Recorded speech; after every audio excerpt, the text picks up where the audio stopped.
जय माता दी दोस्तों, welcome back to my channel tarot 2.0। दोस्तों आज मैं आप लोगों को बताऊंगी कि सिंह यानी लियो राशि वालों की लाइफ 22 अक्टूबर के दिन कैसी रहने वाली है। तो चलिए दोस्तों स्टार्ट करते हैं। यूनिवर्स प्लीज़ मुझे बताइए कि लियोस के फैमिली लाइफ 22 अक्टूबर के दिन कैसी रहेगी।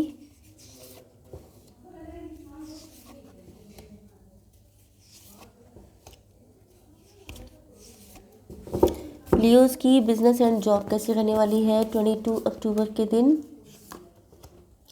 लियोस की हेल्थ कैसी रहने वाली है 22 अक्टूबर के दिन। लियोस की love life and marital life कैसी रहने वाली है 22 अक्टूबर के दिन।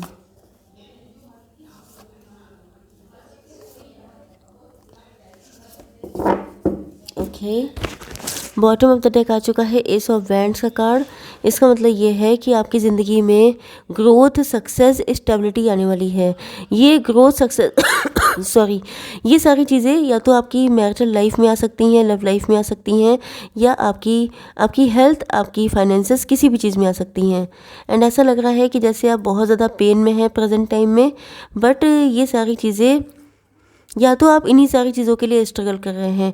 आपकी ना तो फाइनेंशियल लाइफ अच्छी चल रही है, ना आपकी मैरिटल या लव लाइफ, या आपकी हेल्थ। ओके, तो सारी चीज़ों में आप लोग स्ट्रगल कर रहे हो सकते हैं, जिस वजह से शायद आप बहुत पेन में हैं।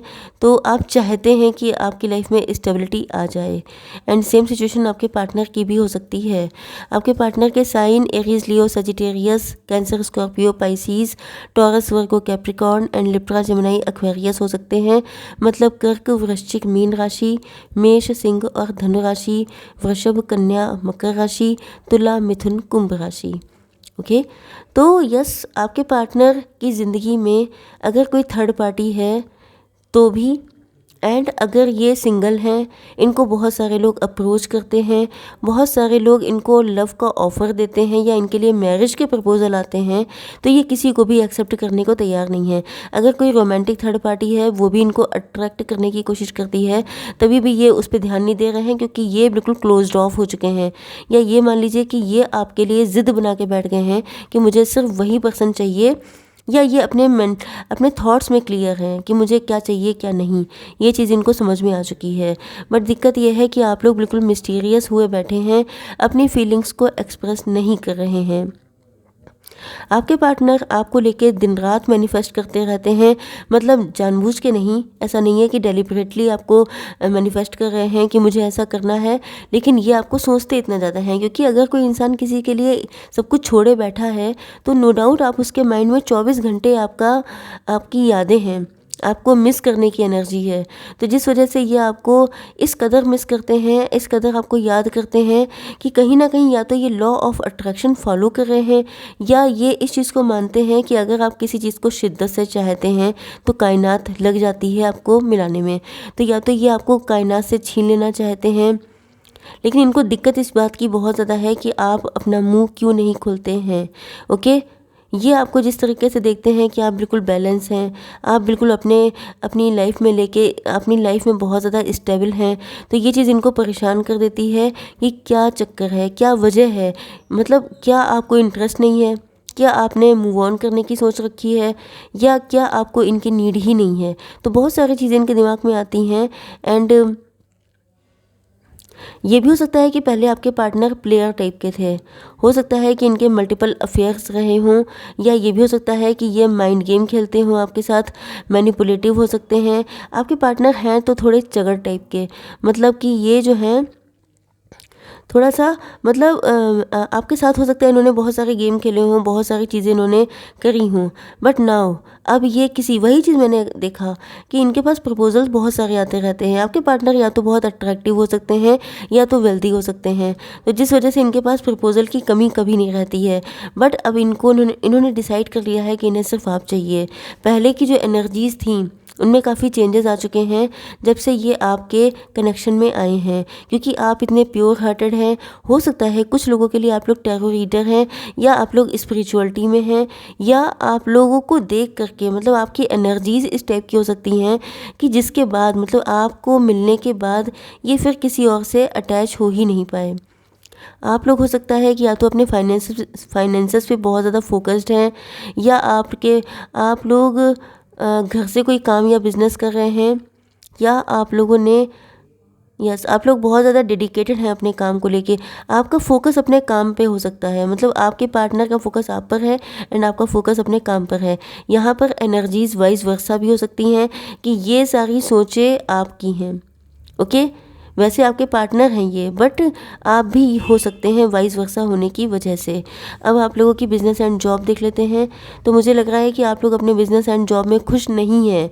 डिसीज़न लेना चाहते हैं लेकिन ले नहीं पा रहे हैं, स्टकनेस है आपकी ज़िंदगी में। आप चाहते हैं, मतलब अगर फाइनेंसेस अच्छे तो नहीं दिखाई पड़ रहे हैं, डेफिनेटली मुझे लग रहा है कि फाइनेंसेस आपके अच्छे नहीं हैं। यस, एंड जिसकी वजह से आपका मूड काफ़ी ज़्यादा ख़राब हो सकता है। स्टकनेस है, आप चाहते हैं कुछ चीज़ें आगे बढ़ें लेकिन चीज़ें वहीं की वहीं अटकी हुई हैं। आप चाहे लाख प्लानिंग कर लें, चाहे लाख स्ट्रैटेजी बना लें, लेकिन चीज़ें हिलने का नाम नहीं ले रही हैं, जिस वजह से आप स्टक हो चुके हैं। अब आपकी समझ में नहीं आ रहा है कि आप करें तो क्या करें, एंड ये चीज़ आपके मूड को और भी ज़्यादा ख़राब कर रही है। आपकी किसी से तू मैं हो सकती है, या आप किसी को कुछ कड़क बोल सकते हैं, तो जिसमें आपको थोड़ा सा बचाव करना है। आपकी हेल्थ को लेके मैं देखूं तो यस, आपकी लाइफ में फाइनेंशियल इश्यूज़ हैं, एंड फाइनेंशियल इश्यूज़ की वजह से आपका कॉन्फिडेंस काफ़ी लो हो रहा है, एंड आपकी एनर्जीज़ काफ़ी लो हैं। एंड जब एनर्जीज़ लो होती हैं तो आपकी हेल्थ भी डाउन हो जाती है। तो हो सकता है कि आपके आजकल हेल्थ इश्यूज़ भी चल रहे हों, क्योंकि आपकी इम्यूनिटी, आपकी जो कॉन्फिडेंस है, वो बहुत सारी चीज़ें, मतलब वही चीज़ है कि अगर आपकी मेंटल स्टेबिलिटी नहीं है तो फिज़िकली भी कोई ना कोई दिक्कत लग जाती है। ओके, तो आप लोगों के पार्टनर की फीलिंग्स देख लेते हैं।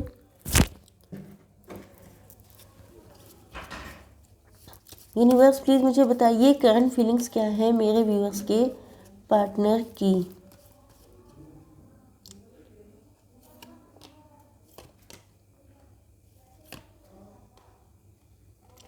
ओके, तो यहाँ पर ऐसा लग रहा है,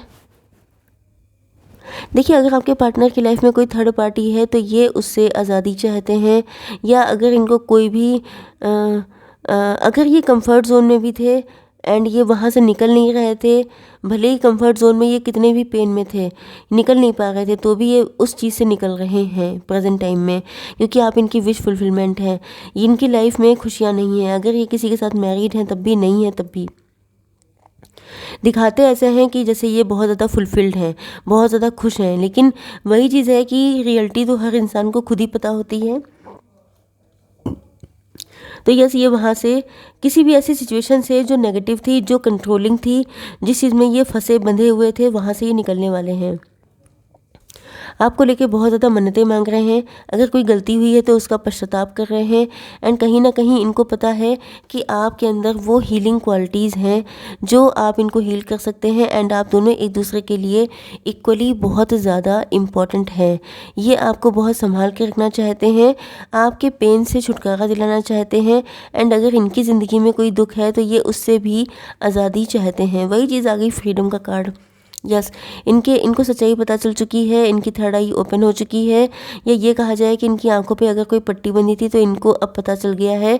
अगर ये स्टक थे, क्योंकि स्टकनेस भी है, क्योंकि इनको लग रहा है कि जैसे आप खुद में बहुत ज़्यादा कंप्लीट हैं, आपके पास सब कुछ है, तो ये अगर अपने आप को फाइनेंशियली वीक फील करते थे या अंडर कॉन्फिडेंट थे, या ये कुछ चीज़ों को लेके स्टक थे, तो उस स्टकनेस में भी इनके सामने सच्चाई आ जाएगी, या रिसेंटली आ चुकी है।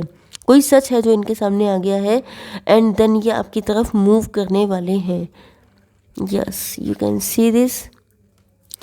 ये फ्यूचरिस्टिक होके भी सोच रहे हैं, इनका परसेप्शन आपको लेके बदल चुका है, क्योंकि इन्होंने आपको देखा है कि आपकी लाइफ में चाहे कितना भी स्ट्रगल रहा हो, चाहे कितना भी दिक्कतें रही हों, लेकिन आप लोग अपने फाइनेंसेस पे फोकस्ड हैं, एंड आप लोग बहुत ज़्यादा एम्बिशियस हैं। आपने अपनी लाइफ को, मतलब इनको ये लगता है कि अगर आपकी जगह कोई और पर्सन होता तो वो अपनी लाइफ में दिक्कतें उठाने के बाद बहुत गलत साइड में चला गया होता, लेकिन आपने रास्ता चुना है फाइनेंसेस का। आपने रास्ता चुना कि आप खुद को ग्रो करेंगे, आप खुद को स्टेबिलिटी लेके आएंगे खुद की लाइफ में। तो ये चीज़ों ने आपके पार्टनर का परसेप्शन बिल्कुल चेंज कर दिया है, एंड ये आपके साथ फ्यूचर के सपने देख रहे हैं, आपके साथ फ्यूचर की प्लानिंग कर रहे हैं। तो जब प्लानिंग कर रहे हैं तब तो इसीलिए कर रहे हैं ना कि आपके पास आएंगे, क्योंकि इनको आपके साथ ही स्टेबिलिटी, ग्रोथ, सक्सेस सब दिखाई पड़ती है। बट हो सकता है कि आपको इन पे डाउट है, हो सकता है कि आप इन पे विश्वास नहीं कर रहे हैं, क्योंकि हो सकता है कि आपका पास्ट काफ़ी पेनफुल रहा है एंड आप जो है इन पे विश्वास नहीं कर पा रहे हैं एंड शायद इसी वजह से ये जो है कोई फाइनल डिसीज़न नहीं ले पा रहे हैं, क्योंकि अगर आपको इन पे विश्वास नहीं है तो ये डिसीज़न कैसे लेंगे। ओके, तो देख लेते हैं आपके लिए गाइडेंस क्या है। Universe, please give me one card for guidance. Okay, 28 number important हो सकता है, 1 नंबर इम्पॉर्टेंट हो सकता है, स्नेक आ चुका है। Your intuition and healing powers will guide you to a better path, just be careful. आपके अंदर इंट्यूशन भी है एंड हीलिंग पावर्स भी हैं, तो वो आपको गाइड करेंगी बेटर पाथ की तरफ, बट आपको केयरफुल रहना है क्योंकि आपकी लाइफ में कुछ स्नेक्स भी हैं, कुछ ऐसे लोग हैं जो सांप की तरह हैं, जो आपके आस्तीन का सांप हो सकते हैं, जो आपके सगे बने रहकर आपको पॉइजन डिलीवर करते हैं या आपकी ज़िंदगी में जहर घोलने का काम करते हैं। तो ऐसे लोगों से बचकर रहना है, लेकिन आपकी इंट्यूशन है इतनी पावरफुल कि आपको पता होगा कि कौन है वो पर्सन। ओके, तो आई होप सो कि रीडिंग आपको पसंद आई होगी। Please do like, share and subscribe. जय माता दी।